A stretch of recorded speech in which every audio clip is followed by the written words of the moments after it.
Y buenas tardes a todos. Muchísimas gracias por haber venido a este debate dentro de la serie América Vota.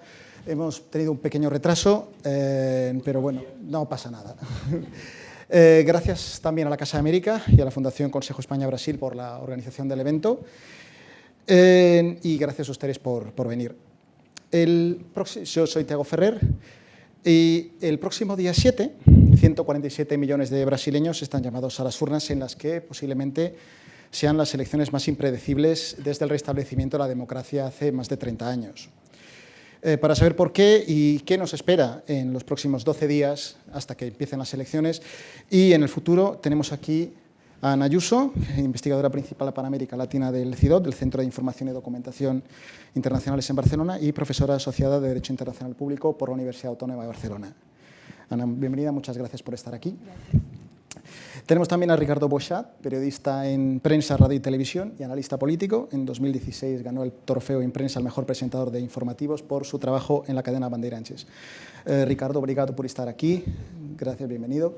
Y Julimar da Silva Bichara es profesor del Departamento de Estructura Económica y Economía del Desarrollo en la Universidad Autónoma de Madrid, con varios estudios acerca del mercado de trabajo español y las relaciones económicas con América Latina. Julimar, gracias por venir, bienvenido. Empezamos por un aniversario. 4 días antes de las elecciones se van a cumplir 30 años de la Constitución de 1988, la llamada Constitución Ciudadana que consagra una república que nominalmente es presidencialista, pero con fuertes contrapesos parlamentario y judicial. La crisis política de los últimos años ha dejado en evidencia las grietas que tiene ese sistema y ha conducido a una crispación inaudita en muchos años en la política brasileña. ¿Puede decirse que es la mayor crisis de la historia del Brasil democrático contemporáneo? Bueno, más una vez buenas tardes a todos, gracias por esta invitación. Sí. Les pido perdón por el retardo, me intentaba encontrar una cosa que no sé cómo se llama, me olvidé las mías en Brasil, gemelos, me olvidé los míos y bueno, la vaidad. Primero hay que conceptuar si tenemos una crisis sin precedentes en Brasil. Si miramos nada más que la historia de la República Brasileña, que se empezó en 1889, en las cenizas de un periodo de 2 siglos, casi 3 de esclavitud, o sea, una construcción como nación, como Estado, apoyada fuertemente en la explotación esclava, ya era una república marcada por una dolencia grave. Si imaginamos nada más este periodo, tuvimos un presidente que se suicidó, tuvimos un presidente que murió a camino de la pose, tuvimos un presidente que renunció sin conseguir vivir lo suficiente y vivió como más 30 años, explicar por qué lo hizo. Tuvimos un presidente con el cual convivimos en un ambiente democrático, aunque no fuera electo José Sarney, pero ya después del régimen militar, con el cual convivimos con una inflación del 70% al mes. Tuvimos un presidente que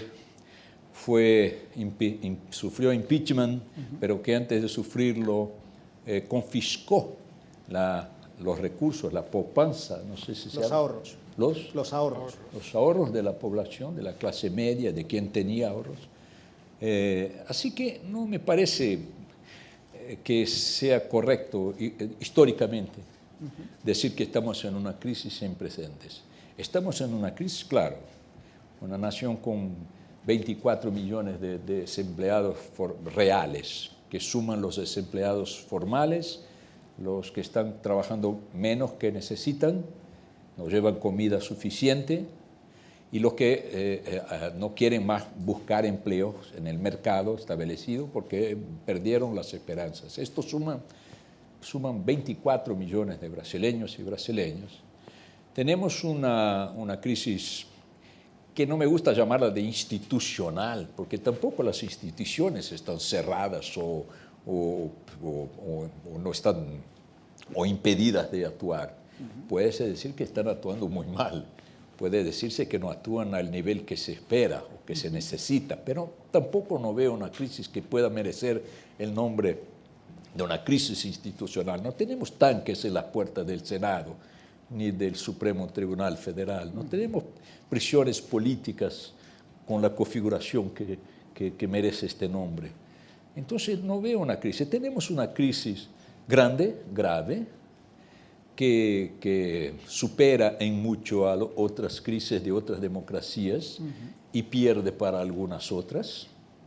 Yo no quiero hacer acá, como se dice en mi país, hablar de cuerda en casa de ahorcado. Es un dictado que tenemos, no sé si lo conocen. Sí. Cuando yo de afuera, quiero decirles que soy nieto de español, hijo de una española por ser hija de español, que es mi madre Mercedes, que llega de acá un poco, fue a comprar un remedio para el hijo querido, y tengo el orgullo, el honor de tener también un pasaporte español ya algunos años, que usé por la primera vez en este viaje porque hice cuestión de hacerlo. Lo que voy a decir es nada más para dimensionar lo que son crisis. Ustedes vivieron a poco tiempo algo que yo de afuera acompañé con gigantesca pavor, porque significaba la ruptura, no apenas de la nación, de la sociedad, más del propio territorio español. No estoy discutiendo el mérito, las causas, los motivos, las razones, estoy diciendo nada más, lo que es una crisis es algo que toma una dimensión que Brasil no la tomó. Si vos mirás la Venezuela, ¿cuántos brasileños están cruzando las fronteras del mundo atrás de comida, de empleo? Hay, pero es una onda migratoria, se ve barcos de brasileños, llegada de brasileños a los millares, ¿no? Entonces, yo creo que el escenario está muy excitado porque estamos en un momento que podríamos compararlo a una final o una Copa del Mundo en que todos están torciendo cada cual por su club, por su país. Y con dos fenómenos inéditos en Brasil, que es el elevadísimo interés de la sociedad por la política. Siempre fuimos un pueblo conocido por ser un pueblo al que le gustaba dos cosas, fútbol y carnaval. Y siempre sentimos una vergüencita. Yo digo vergüencita porque nos gusta el fútbol y el carnaval, no es una vergüenza. Siempre sentimos una vergüencita porque también eso era una verdad. Y ahora este brasileño a que le gustaba el fútbol y el carnaval se murió. El brasileño habla de política todos los minutos. Casi digo insoportablemente, porque es imposible hablar de cualquier cosa en casa, con hijos, en la escuela, en el trabajo, en el club, en la playa. Este es el primer fenómeno. Millones de brasileños se interesaron por un fútbol que antes no les interesaba. Y esto coincide con un grado de conexión con las redes sociales también poco común en el mundo, en países con el mismo nivel de desarrollo. Somos una de las sociedades más conectadas del mundo. Entonces estamos discutiendo un periodo de final de Copa del Mundo con muchos países o clubes disputando el título, con un nivel de interés inédito, con carencias muy grandes, y natural que en este ambiente todo gane una expresión superlativa. Las pasiones imperen más de lo que deberían imperar. Al correr de nuestra charla hablaré, si me permiten, un poco de lo que veo al futuro, que es un poco el encaje de esta visión menos temeraria del presente. Claro, no vamos a ver el futuro, sino ver sin ver, no podemos entenderlo sin entender el pasado. Julimar, ¿cómo ve, digamos, la gravedad de la crisis? ¿Está también coincide con Ricardo? Muchas gracias a Casa de América por invitarme a este debate, a esta iniciativa para discutir y debatir sobre la situación electoral en Brasil. Yo, sin embargo, creo que sí, que vivimos una crisis muy grave, no sé si la más importante de la historia. O sea, la diferencia entre crisis y una ruptura institucional. No estamos viendo una crisis, no es una ruptura institucional todavía, pero la crisis puede llevar a ello si no se toman determinadas medidas que yo creo que son urgentes que se tomen, que el próximo presidente brasileño, sea el que sea, tendrá que enfrentarse para ganar la gobernabilidad. Es verdad que históricamente Brasil ha pasado por muchas crisis y esta seguramente no será la más grave. Pues un dato, solo 4 presidentes brasileños acabaron su mandato a lo largo de su democracia, 4 presidentes elegidos democráticamente, ¿no? Entonces eso muestra que Brasil es un país con muchas crisis y esta es una de ellas. ¿Cuál es la particularidad de esta crisis que estamos viviendo ahora? Hay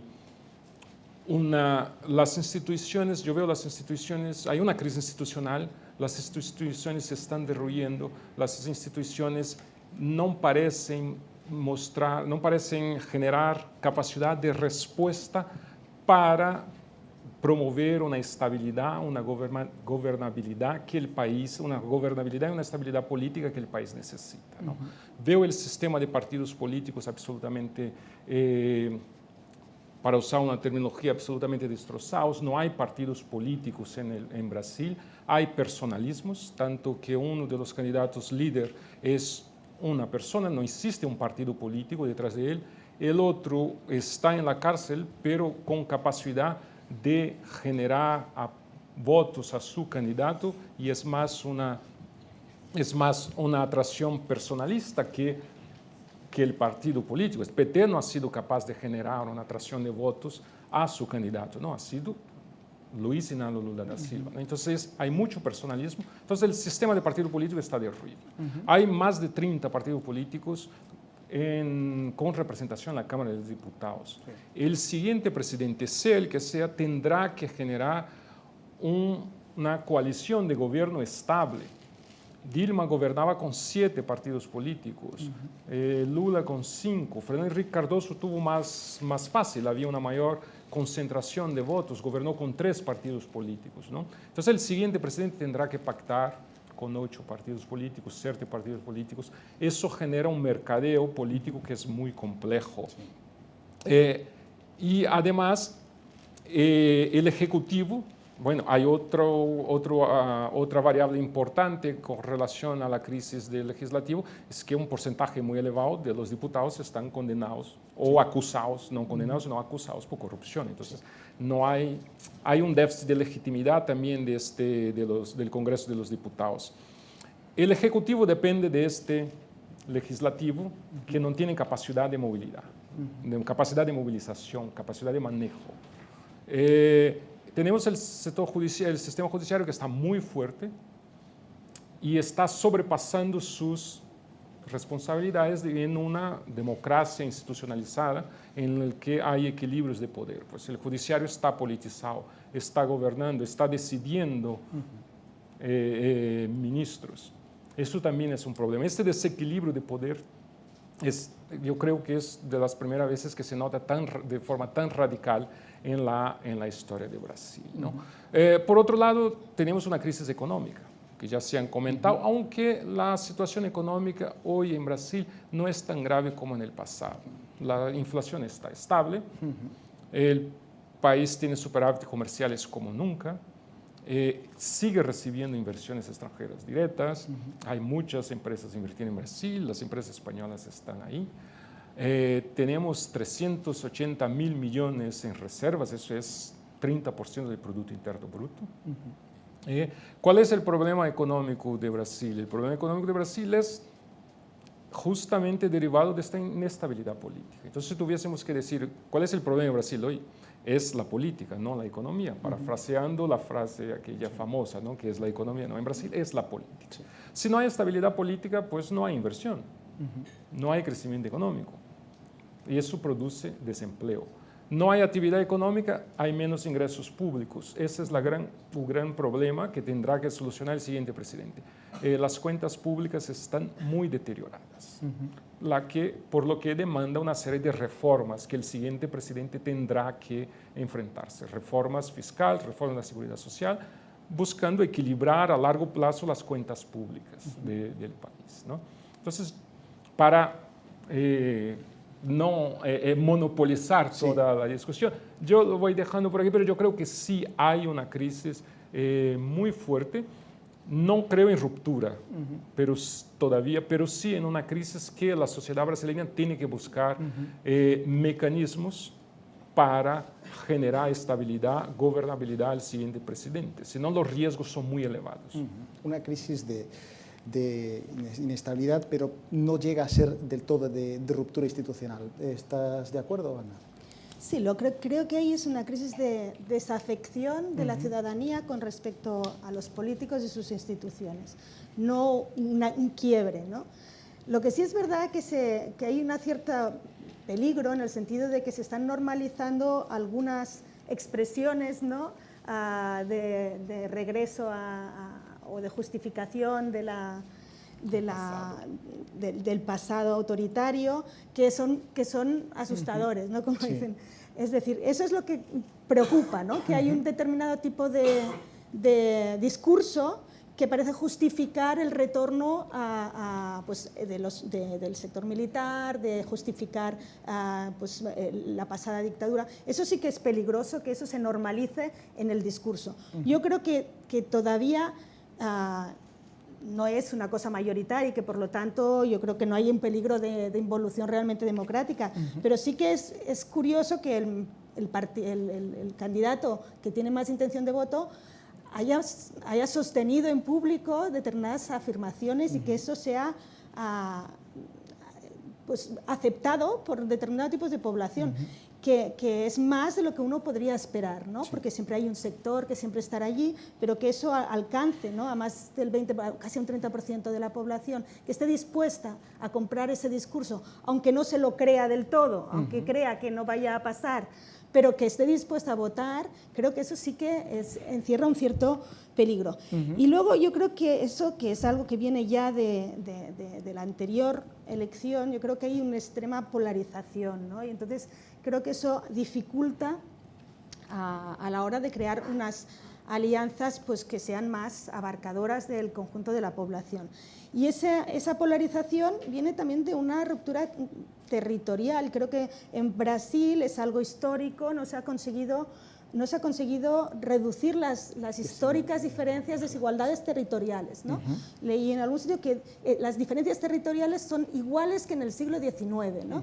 Entonces, esa es una herencia del país que yo creo que también el intento, digamos, yo creo que eso es de lo que todavía vive el PT, quiero decir que a pesar de toda la corrupción que hubo, sigue manteniendo la adhesión de ese sector de la población que había sido olvidado y que todavía responde pues a un partido que de alguna manera expuso en el mapa, ¿no? de la sociedad. Pero esa ruptura, diferenciación o fragmentación existe y es la que polariza de alguna manera el discurso entre contigo o contra mí, ¿no? Entonces, ahí es donde, por una parte, el PT, ¿no?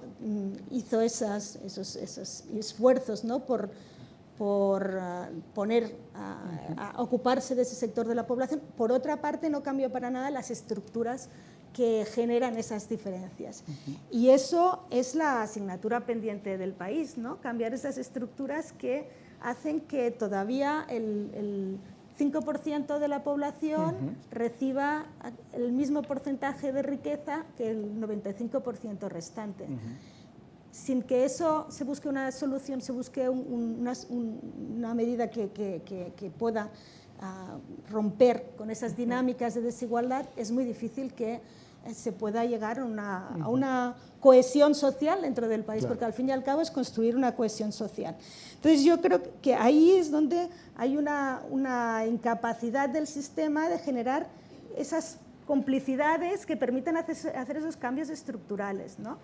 Y ahí es donde pienso que los extremos no son quizás los más fáciles para generar esos cambios, sino que necesitas unas alianzas que incluyan al centro. Y es donde creo que va a estar la dificultad, ¿no? Donde hemos tenido ahora, ¿no? Que ha habido intentos de reformas, de algunas reformas políticas, pero que no acaban de salir porque tropiezan con que afectan a los intereses de determinados partidos que no quieren sacrificarlos en favor de lo que sería una gobernabilidad del Estado, ¿no?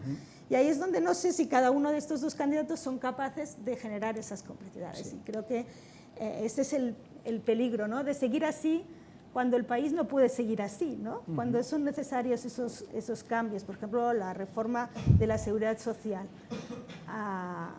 Es una asignatura pendiente. Leía por ahí que es como un 2,5% del déficit, es el 2,5% del PIB, el déficit de la seguridad social. Sí. Un país no puede permitirse eso sin una reforma, ¿no? Entonces, ¿cómo se van a hacer esas reformas si no se consiguen crear alianzas más abarcadoras, ¿no? de todos los sectores?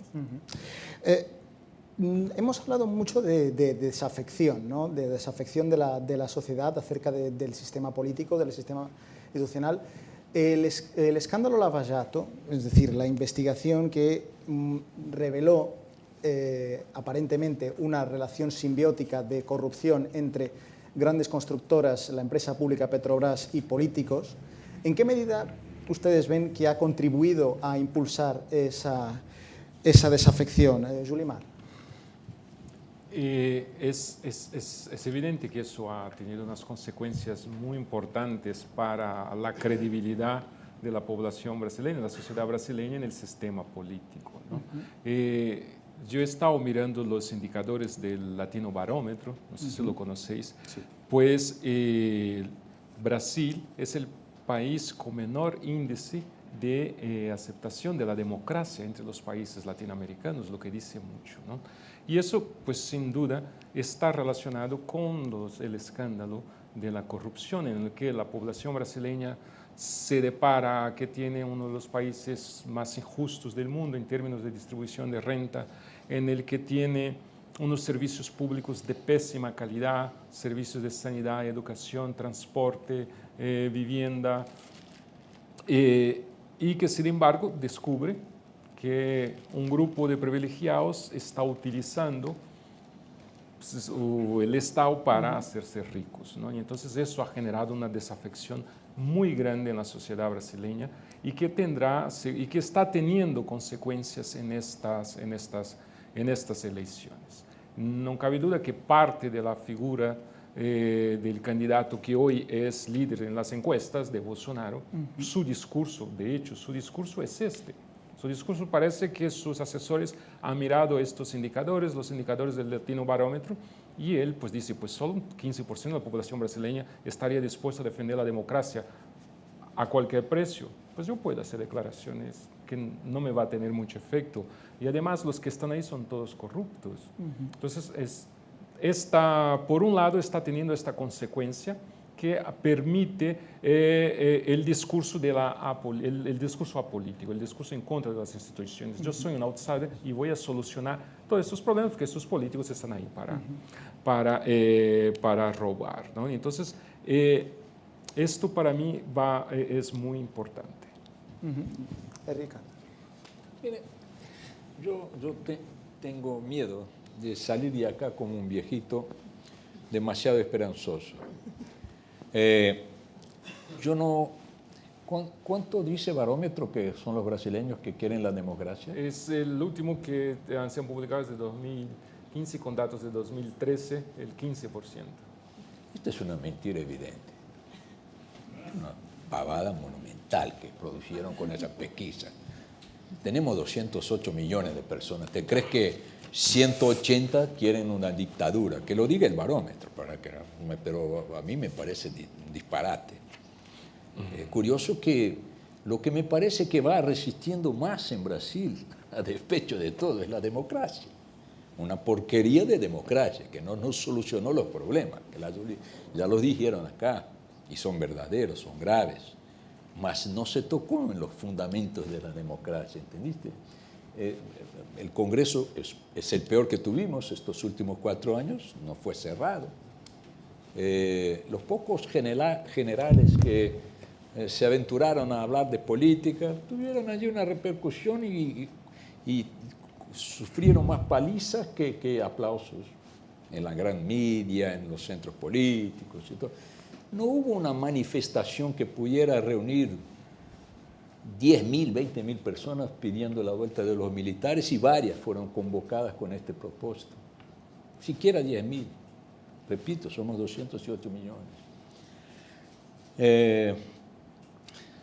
No hay censura a la prensa.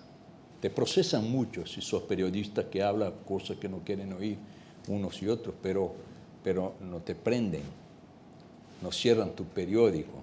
Yo viví en un tiempo en que se hacía esto, se mataban los periodistas. No hay... se dice, como la justicia está tomando para sí cuestiones que no debería tomar. Yo miro el Supremo Tribunal Federal y veo exactamente lo que tú ves, pero miro que llegó allí por otro camino y fue más empujado para ahí que se propuso estar ahí. Hay un principio en la justicia, creo que es mundial, que los tribunales solo agem, ¿cómo se dice? Actúan cuando provocados. ¿Quién no fue el Supremo o la justicia que caminó hacia la política, o la política que caminó hacia? ¿Quién contestó la elección de Dilma? El senador Aécio Neves. ¿Quién ha hecho depoimientos que comprometen a otros políticos en la Lava Jato? Políticos, diputados, senadores, gobernadores, prefectos, senadores, todo lo más.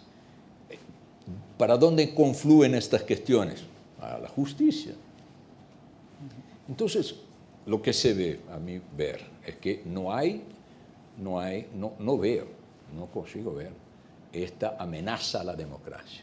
Veo problemas gravísimos, concordo contigo.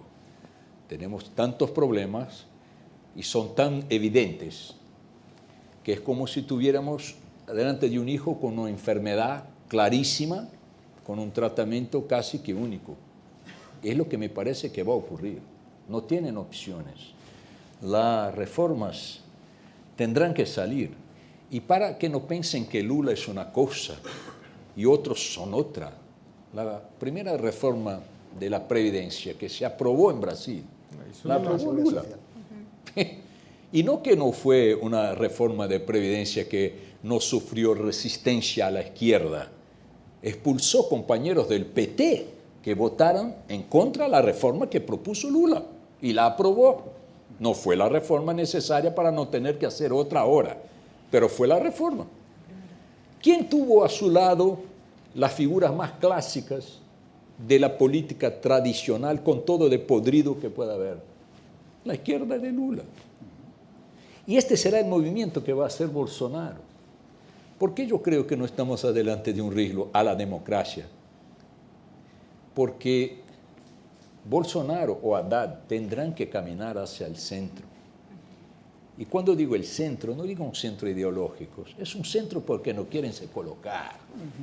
Es más acomodológico, están acomodados ahí porque les es conveniente funcionar como un péndulo.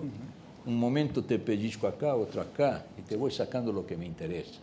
Yo no creo en un cambio de la calidad de la política, de la ética pública, de la eficiencia del Estado, pero tampoco creo que vamos a andar para atrás.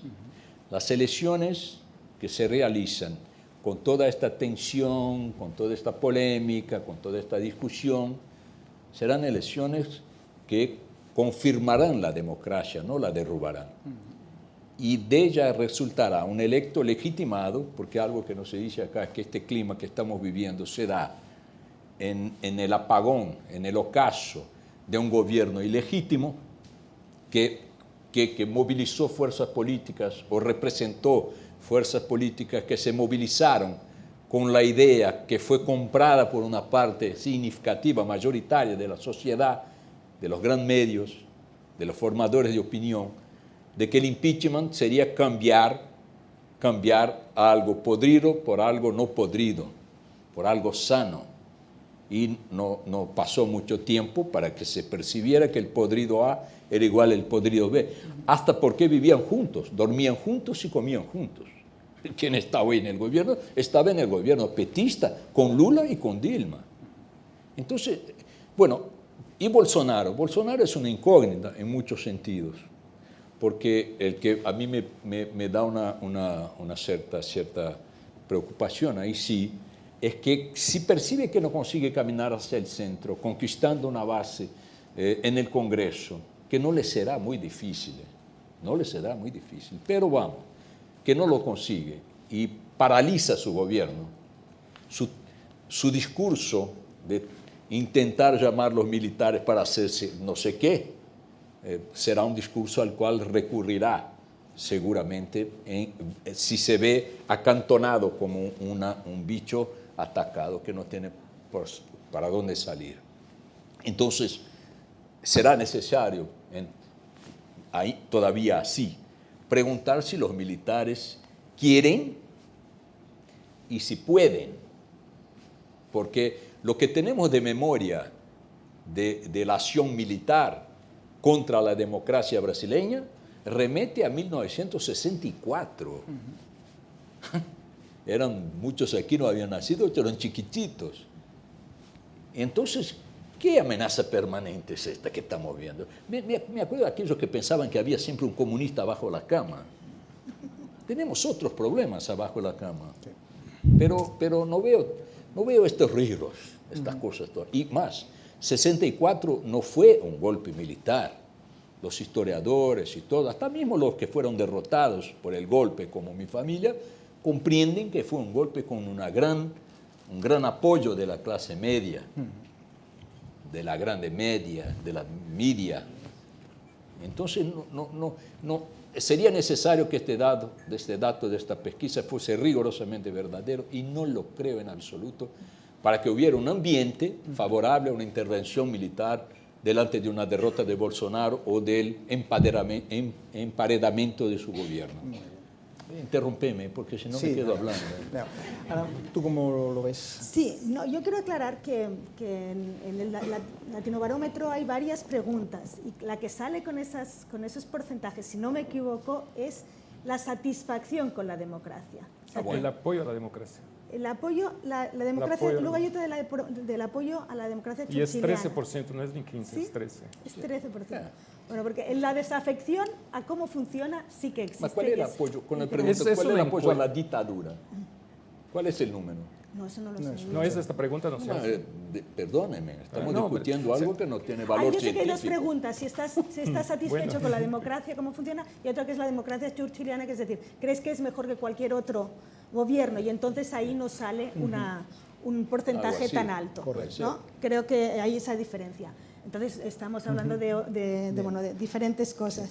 En todo caso, sobre la corrupción, yo creo que por una parte sí que ha creado ese sentimiento de desafección y sobre todo ese antipetismo, ¿no? que hay una parte de la población que genera que casi está el rechazo, que está en un 30%, ¿no? de rechazo al PT, que viene en parte por esa corrupción, por eso el destape de todos estos años, aunque también, digamos, es un sector que tampoco lo votó nunca, quiero decir, esa es la verdad. Lo que a mí se me preocupa es el voto de Bolsonaro, es el voto de un sector de la clase media educada y con un nivel adquisitivo alto. Entonces eso es preocupante, ¿no? Que sea un sector sobre todo educado, ¿no? Que sea un sector que tenga un nivel entonces es chocante, ¿no? Porque parece como, no sé, por ejemplo, Trump es más bien un sector pues, que es más bien con bajo de estudios. En cambio, ahí es ese sector. ¿Y por qué ha ocurrido eso? ¿Es porque ven peligrar de alguna manera a su statu quo o es realmente un rechazo al PT? Esas son preguntas que yo me hago. Por otra parte, creo que el que hayan salido todos esos casos de corrupción y hayan ido a la justicia, eso no es necesariamente negativo. El efecto inmediato es de rechazo, es decir, está todo el mundo implicado en esto. Pero por otra parte es una cierta limpieza, ¿no? Es decir, a ver, han llegado a los juzgados, se están juzgando, se está de alguna manera haciendo transparente que eso existía, ¿no? Peor es cuando se tapaba y no salía a la luz. Mucho se tapó. Entonces, creo que eso no es tan negativo que haya salido y que se exijan, y ahí lo que importa es que se establezcan mecanismos de mayor transparencia y control con respecto al funcionamiento de la Administración de Justicia, que eso es yo creo que es uno de las reformas fundamentales, ¿no? Una mayor transparencia. Creo que sí se han hecho algunos intentos de reforma política, pero no sé si funcionan bien, ¿no? Porque, por ejemplo, que los partidos políticos no puedan recibir financiación transparente, ¿qué va a pasar? ¿Van a recibir la no transparente? No es lo que se está viendo. Mire, Perdone, Sí, No, no. pero- perdone, ¿puedo? Sí. Por favor. Esta elección es la elección más barata, dicen ellos, Sí. Sí. la con menos dinero, las campañas menos caras que ya más tuvimos. Se cortó la plata de los patrocinadores de campaña, que era un festival billonario, mil millonario, no sé Sí, si 1.000 dice, millonarios, sí. afrontoso. Con situaciones así, el Banco A daba 10 millones para Dilma, 10 millones para Aécio, 10 millones para Marina, 10 millones para... Sí. Iba de un punto a otro del espectro. Es una campaña más barata. Hay la cláusula de barrera, creo que el profesor Sí, el sabrá 5%. más, que va a ser efectiva ya a la próxima elección, eliminando de la disputa los partidos que no tengan conquistado un coeficiente mínimo en votos nacionales y por región. Esto tenderá a reducir los partidos. Hay una queda significativa de también la ley de la llamada ficha limpa. limpia, Que es lo que que ha es cortado, que ha quien evitado está... a Lula. Que es la que Esa dejó es Lula fuera de la elección. Sí. la que colocó Lula fuera de la elección, no a Ya. la cadena lo puso la condenación criminal. Entonces, hubo cambios. Ahora, claro, son cambios en un mar revuelto, con agua sucia, con un barco agujereado y con remadores que se pelean todo el tiempo porque quieren, no porque quieran remar, pero porque quieren robar el remo del otro. Entonces, Un tema del que natural, pero la tierra ya está. Un tema del que se habla, han hablado todos ustedes, es la gobernabilidad. Ahí no solo se vota presidente y vicepresidente, hay también elecciones a toda la Cámara de Diputados y 2/3 del Senado. Y son elecciones de las que se habla muy poco. ¿Qué va a salir de ahí? ¿Qué se espera de allí? ¿Y qué congreso se va a encontrar el nuevo presidente que salga de las urnas? Es verdad, las elecciones en Brasil ahora son muy, muy importantes. Solo hablamos de las elecciones para presidente, pero en Brasil, como un país federal, los estados, los gobiernos con dos cámaras, bicameral, en la que las dos cámaras tienen capacidad de legislar y determinar las medidas de política que va a tomar el Ejecutivo, son muy importantes. La tradición de las últimas elecciones es de fragmentación, fragmentación del espectro de la formación de la Cámara de Diputados. ¿Qué nos dicen los últimos estudios que yo he podido consultar? Que la renovación de la Cámara va a ser muy baja. La tasa de renovación en los últimos años es de entre 30 y 40%, lo que quiere decir que 70% de los que están ahí o su familia van a continuar sin ahí, porque las cláusulas, no solo las barreras legales para formar nuevos gobiernos se ha hecho más, nuevos partidos políticos se están haciendo más complejas, pero las barreras financieras para poder ganar votos o para poder ganar unas elecciones en los diferentes estados brasileños son muy, muy elevadas. Entonces, yo creo que va a haber una baja tasa de renovación de la Cámara de los Diputados, con lo cual, desde mi pesimismo, y yo siento ser pesimista y con ello no estoy diciendo que va a haber una ruptura institucional, no creo en ella, sí creo que va a haber momentos muy difíciles y que la sociedad brasileña tendrá que buscar una especie de pacto social entre los diferentes representantes de la sociedad brasileña para generar un cambio institucional necesario, un cambio político necesario. Por lo tanto, quiero decir que no va a haber muchos cambios en la relación entre el Ejecutivo y el Legislativo. Con lo cual, el siguiente presidente tendrá que hacer un esfuerzo muy fuerte para componer, para crear una gobernabilidad. Contrariamente a lo que dice mi compañero, yo creo que no será fácil para Bolsonaro crear un gobierno estable. O sea, nosotros tenemos que fijarnos en sus declaraciones. Y sus últimas declaraciones son: yo voy a reducir el número de ministerios y los ministros serán ministros técnicos. No voy a hablar con el Congreso de los Diputados para crear gobernabilidad.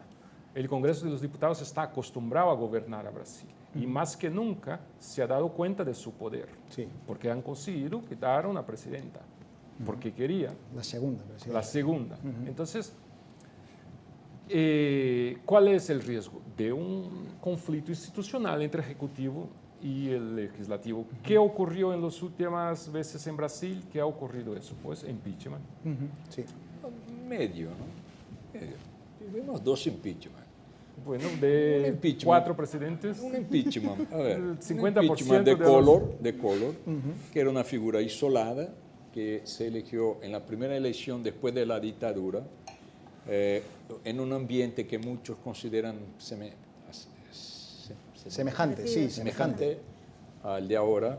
Hay diferencias expresivas, pero muchos lo comparan por el número de candidatos, por la fragmentación y por la unción de un candidato a la derecha que no era nadie hasta aquel día y que volvió a ser nadie después. Este fue un Está en el Senado, un ¿no? accidente nacional. Pero sigue siendo senador. Eso es. Sí, de Alagoas, es una realidad, es un país multifacetado. Tenemos, Dilma va a volver al Senado, Aécio tal vez vuelva a la Cámara, va a la Cámara de Diputados, Renan Calheiros será senador otra vez, es una realidad, tenemos esta realidad. Pero lo que digo, no creo que vivimos en una situación que se pueda agarrar la cuestión de Collor, sumarla a de Dilma para decir que la suma da 2. No da 2, da 1,3, porque el otro es una situación completamente atípica. Y no fue un impeachment que dividió el país, fue un impeachment que unificó el país, diferentemente de Dilma. No fue un impeachment que se fue colocado a la población como si fuera algo que iba a dar un paso en la ética, en la conducción pública, y que vino una desgracia enseguida con grabaciones, con visitas nocturnas, con contratos escandalosos, con millares de reales acumulados en vivo, ¿cómo se dice? En efectivo, en apartamentos, con maletas de plata, con plata en la calzoncillo adentro, en las medias, en los agujeros donde pudiera caber plata. Eso pasó a ser una rutina. No fue esto. Todo un gobierno de Itamar Franco que era un clásico político, una figura central, muy seria, muy austera. Y Hoy este evento de Dilma sí, fue un evento grave por la dimensión, por la división que produjo, aunque tenga sido la voluntad de la mayoría que se movilizó. Lo que hay, creo, es el pago, la cuenta de un proceso que inició en 2013 con millones de brasileños en la calle, millones de brasileños en la calle de todo el país, sin un líder, sin una bandera, sin un discurso.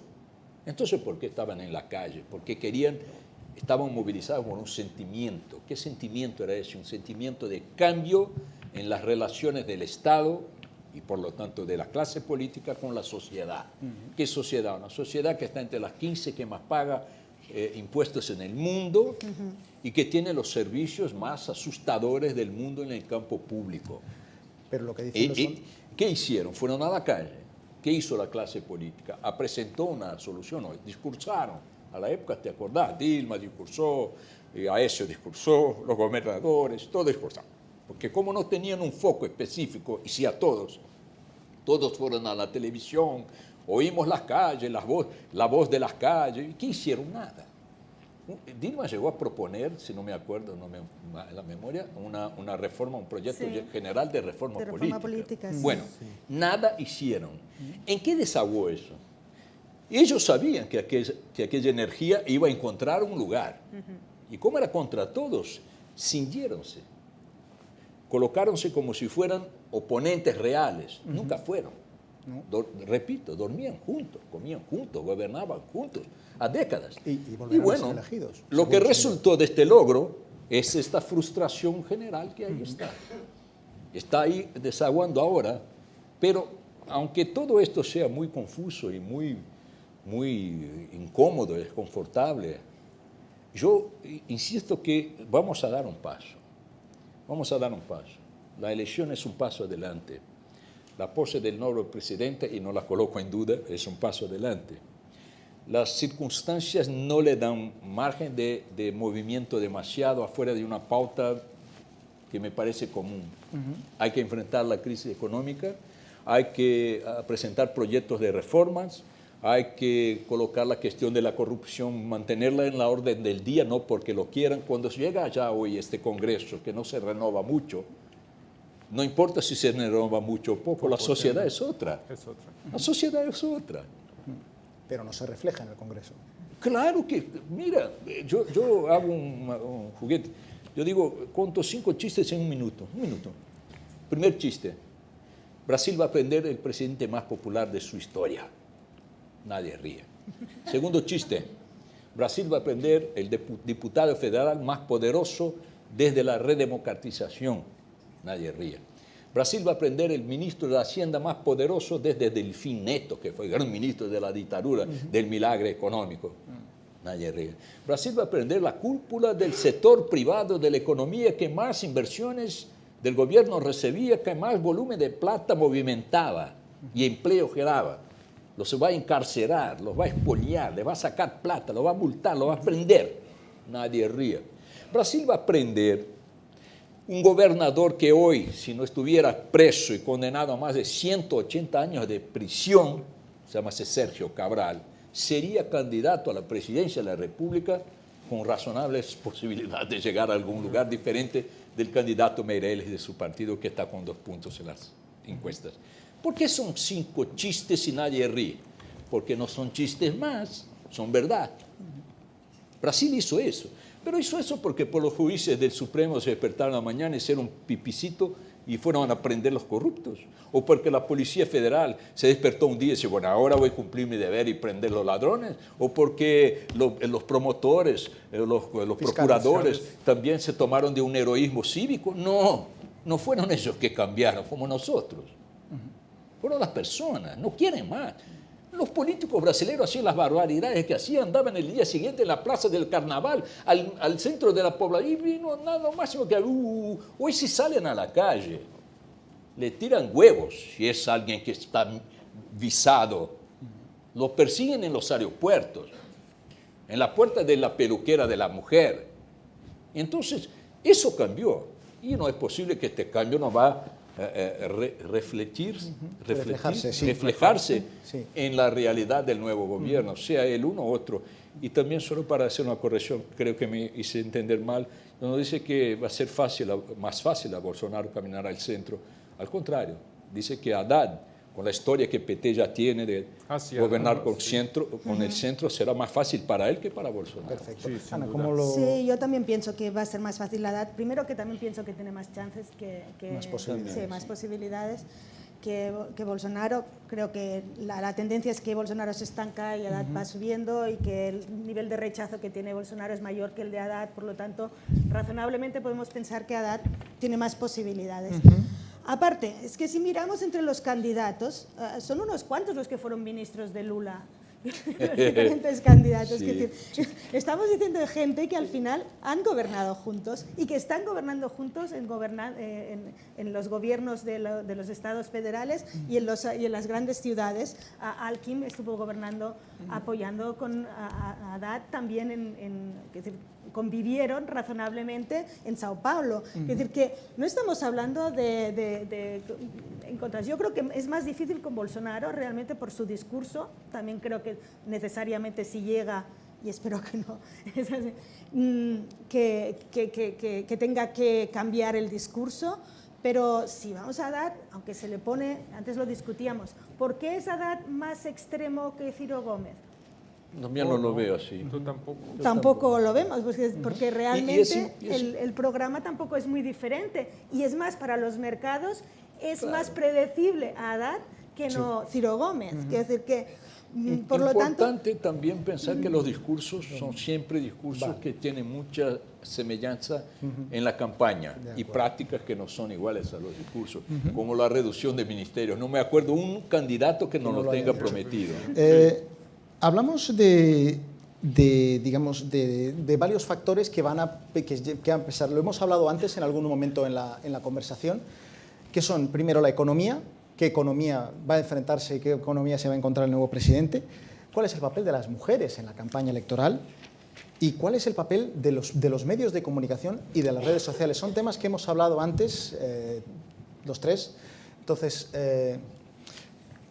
Entonces, Ana, no sé si puedes decirnos algo a este respecto. Bueno, de la situación económica creo que ya hemos dicho antes, la situación de Brasil tampoco está mal. Hay realmente problemas de déficit, sobre todo fiscal, que es un problema, yo creo que el problema más importante que tiene en estos momentos, pero bueno, comercialmente va relativamente bien, está creciendo la economía demasiado despacio, tendría que crecer más. Creo que hay simplemente un problema de confianza, en la estabilidad y en las instituciones. Creo que si esa confianza se restablece, pues razonablemente el país puede mejorar. Creo que los dos temas más importantes es el empleo, básicamente, que se genere empleo, porque es lo que realmente ayuda a salir de la pobreza y a generar los recursos para el Estado para que vuelva a crecer. Y luego hay otro tema que ya no es económico, pero que creo que si no lo hemos mencionado hasta ahora, creo que hay que mencionarlo, es el tema de la seguridad, que es un tema en el que los candidatos también se posicionan diferentemente. Es un tema que ha empeorado en los últimos años y que afecta realmente a la calidad de vida de las personas, y creo que eso es uno de los temas que también preocupa más a la ciudadanía, y que también lleva a lo mejor a posturas más extremas, a soluciones que ya hemos visto que no funcionan tampoco, porque cuando se han aplicado tampoco han funcionado, pero que parecen las más sencillas a priori, ¿no? Ese tema, la incursión del narcotráfico y de la criminalidad organizada, que incluso salía en el Globo, no sé hasta qué punto, si me podéis decir, que incluso está permeando en algunas instituciones, no las del Estado a lo mejor, pero sí en instituciones locales y tal. Creo que ese es un problema muy grave que realmente sí se debe hacer también un acuerdo nacional de cómo enfrentar un problema que, hombre, no está como México, no está como en otros países, pero realmente está siendo creciente, sobre todo en algunas ciudades. Y sobre el papel de las mujeres, bueno, realmente en estas elecciones parece que tiene un papel bastante importante, y ahí puede ser uno de los factores que hagan que Haddad, quiero decir, funcione mejor que Bolsonaro, porque hay un rechazo muy importante hacia Bolsonaro por su discurso, digamos que se lo ha buscado él, ¿no? En este sentido, que haya un rechazo por parte de las mujeres. Ahora está intentando arreglarlo, pero quizá ya sea demasiado tarde. Pero también decía que las mujeres son las que, bueno, había un nivel de abstencionismo más alto, ¿no? Porque estaban más indecisas, pero yo creo que en caso de una segunda vuelta polarizada, yo creo que sin duda el papel de las mujeres va a ser importante. Son tres cuestiones muy importantes de cara a las elecciones. De la economía yo creo que ya hemos comentado casi todo. Simplemente es destacar que hay una cierta diferencia entre los dos grandes candidatos, ¿no? Que pueden llegar a ganar las elecciones, por lo menos si nos fijamos en las encuestas que tenemos actualmente, y hay una gran diferencia, a pesar de las reformas que son necesarias. Reforma de la seguridad social es necesaria, reforma fiscal es necesaria, sobre todo porque en el fondo está la calidad o la capacidad financiera del Estado. ¿Qué es lo que estamos buscando? Generar un Estado con sus cuentas financieras, con sus cuentas solucionadas, ¿no? Y para ello hay que hacer una serie de reformas. Estas son las dos grandes que se demanda, que tendrán que hacer, no sabemos. Y ahí pues hay grandes diferencias en la forma en que se van a aproximar a la solución. Por un lado, Bolsonaro pues propone una reforma a la chilena, la que hizo Pinochet en Chile, cambiar completamente el sistema brasileño, que es un sistema de solidaridad, por un sistema de capitalización individualizado. No he explicado todavía muy bien cómo va a hacerlo, pero los costes son muy elevados. mientras, por otro lado, Chile las tampoco funciona reformas del todo bien. que se propone el candidato es del PT va en línea con incluso las reformas que ya hizo Lula da Silva, como aquí ya se ha comentado, y básicamente está en reducir, en ampliar la edad de jubilación. Brasil es el único de los, creo que hay 2 países en el mundo, Brasil y otro que no me acuerdo, ¿no?, en que puedes jubilarte por tiempo de servicio. Sí. Entonces hay gente, pues la gente se está jubilando a los 50 años, 55, y lo más grave es que después puedes trabajar, tener otra fuente de renta privada, ¿no? Aquí en España no puedes, te jubilas, no puedes tener un ingreso privado, sino tienes que abandonar tu fuente de renta pública. Entonces estas cuestiones realmente son necesarias porque ellas están generando, bueno, sin contar lo de los funcionarios, que en Brasil es un absurdo. No sé si sois conscientes de la jubilación, del sistema de jubilación que tienen los funcionarios públicos en Brasil. Se jubilan con el último sueldo y además con la jubilación no pagas impuestos, con lo cual en realidad netos cobra más que cuando estabas en la activa. Puedes trabajar en el sector privado. Y además existe una cosa en Brasil que se llama isonomía salarial, que es el salario del quien está jubilado se incrementa de forma equivalente al del que está en la activa trabajando. Pues si eres un juez jubilado y se ha incrementado el salario de los jueces que están en la activa, pues tu salario también se va a incrementar en la misma proporción. Con lo cual no es una ONG que no hay por donde. El Estado brasileño es una gran ONG y no es. Eso hay que reformar y lo van a hacer cualquiera. Es muy difícil, pero seguramente lo van a hacer. Pero sin embargo yo veo un horizonte muy positivo para la economía brasileña si se logra darle estabilidad política. Hay capacidad instalada, ociosa, con lo cual con un poco de dinamismo positivo esta capacidad instalada vuelve a funcionar y habrá demanda y va a reducir la tasa de paro rápidamente de forma acelerada. Es que el país ha caído 7%. Entonces, simplemente ha dejado de utilizar la capacidad instalada. Pues rápidamente, con un poco de estabilidad, vuelve de estabilidad política, vuelves a recuperar esta capacidad instalada que tienes. Hay mucha inversión por hacer en el país. Las infraestructuras son pésimas. Cualquiera que haya viajado en Brasil sabe que los aeropuertos han mejorado, pero son pésimos. Las carreteras son pésimas. El servicio no hay trenes, no hay sanidad, educación y además los servicios de agua, potabilización, estas cosas. Pues hay mucha inversión para hacer y seguramente el siguiente gobierno tendrá que hacer un pacto con el sector privado para atraer, cualquiera que sea, ¿no? Y ahí es una cuestión también que genera gran diferencia entre los 2 grandes candidatos sobre el papel del Estado en este tipo de inversión. Pues como uno es liberal, pues opta por el Estado completamente fuera y además privatizar todas las empresas públicas que todavía existen, que son grandes banderas del Estado brasileño, como Petrobras, Banco de Brasil, Correo, Eletrobras ya la están privatizando. Bueno, uno de los candidatos, el candidato del PT ha dicho que va a paralizar, incluso que va a volver atrás en la reforma laboral que ha hecho el último gobierno. Bolsonaro no. Entonces hay que tener en cuenta estas diferencias, pero sin embargo yo creo que con una pequeña estabilidad política la economía puede volver a crecer muy rápidamente en 2 años. Los medios de comunicación, como en todo el mundo, se están mostrando que son muy importantes en las elecciones de todo el mundo y en Brasil también, ¿no? Pues la última huelga que hubo de los camioneros pues se han organizado por WhatsApp. ¿No? Y es muy difícil controlar el tipo de información, por lo menos no controlar, sino informarte de qué es lo que está pasando para poder reaccionar, ¿no?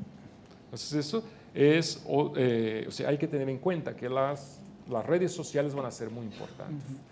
Brasil es un país en el que la gente está muy conectada a las redes sociales, ¿no? Es un país muy urbano y en las zonas urbanas la gente tiene acceso a Internet de forma muy, muy importante.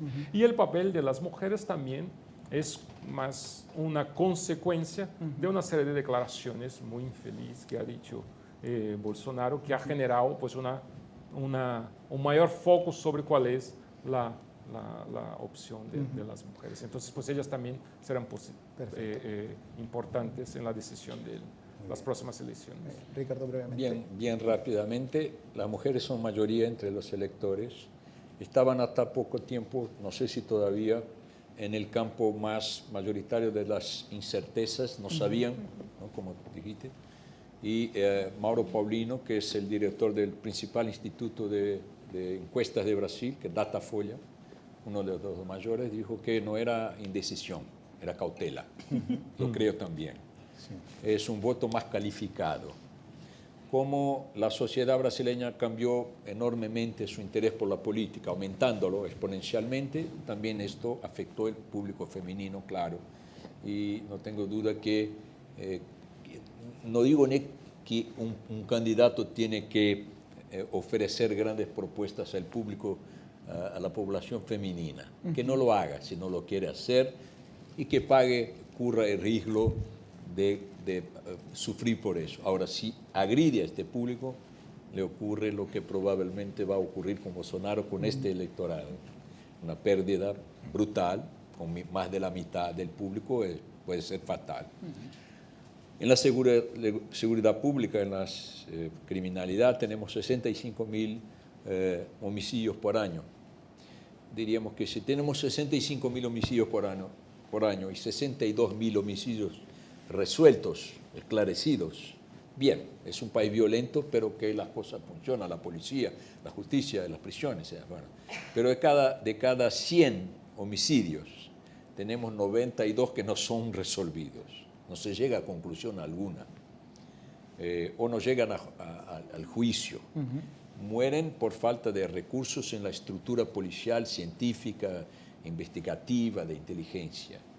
El Brasil convive con cosas en el área de la seguridad que son más visibles en Río por una cuestión que recuerda el México de dominio territorial por parte de los grupos criminosos. Algo que no se ve en otros estados en la misma dimensión. En Río tenés algunas facciones que dominan, son casi 1000 favelas, dominan casi todas, con dominio de las leyes locales, del tránsito local, de las tarifas locales, el gas de cocina cuesta más caro, la luz la ponen ellos porque sacan la luz pública y hacen lo que llaman de gatos, el gato también para el agua la están poniendo ahora, para la internet. Son comunidades que funcionan como si fueran países, regiones autónomas en manos de estos grupos. Y este poderío se manifiesta por el poderío de fuego. Esta semana prendieron en Río la mayor metralladora que ya se tuvo noticia en Brasil, una .50. La película que mostramos en nuestro diario exhibía un ejercicio de tiro con esta arma de uso militar restrito que perforaba un trillo, ¿cómo es un trillo? Un rail de tren. Un rail de tren, así un buraco en un rail de tren. Hay granadas, hay fusiles, cualquier carioca común sabe hablar que es una K-47, una F-15, un 40, no sé qué. ¿Por qué? Porque estas armas llegan con una cantidad y a un precio irresistible. ¿Cómo llegan? Bueno, una de las respuestas tal vez esté en la frontera con el Paraguay. Paraguay importa 9 veces más armas de las que puede consumir y tiene sus principales empresas importadoras de armas con representación o matriz en ciudades de frontera, no en Asunción de Paraguay. No está atrás de su mercado, está atrás de un mercado acá. Y no hay ninguna acción, ningún clavecito que tenga sido tocado por Lula, por Dilma, por Fernando Henrique, por los militares, por lo que sea, porque al final de cuentas tenemos Itaipú, los intereses bilaterales, bla, bla, bla, bla, bla. Eso es claro, estoy diciendo apenas una cosa, no hay inteligencia en la policía brasileña, no hay inversión en inteligencia. Pasás por los puestos de frontera seca, con lo que querés. Ahora aprehendieron a un año y medio, un container de ametralladoras en el aeropuerto de Galeón, en Río de Janeiro. Cuando lo prendieron, descubrieron que otros 69 habían pasado por el mismo lugar. Si vos decís, mi madre, que aquí está, desembarca con 3 bolsas que se compra en Madrid, la prenden 2. Por eso no le dejo gastar. Entonces, 69 contenedores con metralladoras disfrazadas en aquecedores de piscina, en una ciudad que hace calor como acá, y no hace frío como acá. Entonces no hay inteligencia, no hay plata. Eso, si es Haddad, si es Bolsonaro, si es mi madre, iba a colocar la plata y el discurso en la misma dirección. Lo que diferencia a los dos es la cuestión de la pena. Bolsonaro defiende reducción de la mayoría penal, agravamiento de las penas, y la izquierda no le gusta eso porque la realidad social coloca a muchos pobres en la cadena, claro, en la cárcel, gracias mamá, y les parece que eso sería una manera de agravar la opresión social. La economía ya hablamos lo suficiente, estoy de acuerdo, si mejora la política un poquito damos un avance. Muy bien. Y el plan político, ya me expliqué aquí, me parece que va al camino correcto. Perfecto. Hemos ya consumido casi todo el tiempo del que teníamos. Queríamos dejar un poco la palabra al público para que si tiene alguna pregunta que hacer a nuestros invitados, pues puedan hacerlo.